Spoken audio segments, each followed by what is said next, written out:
আমরা তো ট্রেনে, বাসে, প্লেনে, আবার অনেক সময় জাহাজে করেও ঘুরতে যাচ্ছি। পাহাড় হোক, জঙ্গল হোক, সমুদ্র সৈকত, বিভিন্ন জায়গায় ঘুরতে যাচ্ছি। কিন্তু বলতে পারবেন কোন দেশের নামে একটি মহাসাগর রয়েছে? এটি কিন্তু একমাত্র এই দেশের নামেই একটি মহাসাগর রয়েছে, আর কোনো দেশের নামে কিন্তু এরকম মহাসাগর আর নেই।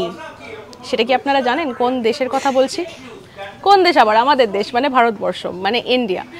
একমাত্র দেশ যার নামে একটি মহাসাগর রয়েছে, মানে ইন্ডিয়ান ওশান, আমি তার কথাই বলছি। এবং ইন্ডিয়ান ওশানটাকে আমরা যদি দেখি, চারপাশে কি কি থাকছে সেটা বলছি। প্রথমে এশিয়া তো থাকছেই, উত্তরে, পশ্চিমে থাকছে আফ্রিকা, আর ইস্টে থাকছে কিন্তু অস্ট্রেলিয়া। আর ইন্ডিয়া মানে আমাদের ভারতবর্ষ, এটি হচ্ছে একমাত্র দেশ যার নামে কিন্তু একটি মহাসাগরও রয়েছে, মানে আমি ইন্ডিয়ান ওশান বা ভারত মহাসাগরের কথা বলছি আপনাদের।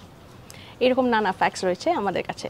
এই সংক্রান্ত আরও কিছু জানতে হলে কমেন্ট সেকশনে কিন্তু লিখে জানাতে ভুলবেন না। আমরা রয়েছি হোয়াটসঅ্যাপেও, তাই ফলো করতে ভুলবেন না। লাইক, শেয়ার, সাবস্ক্রাইব করুন এবং সঙ্গে রাখুন আজ তাক বাংলাকে।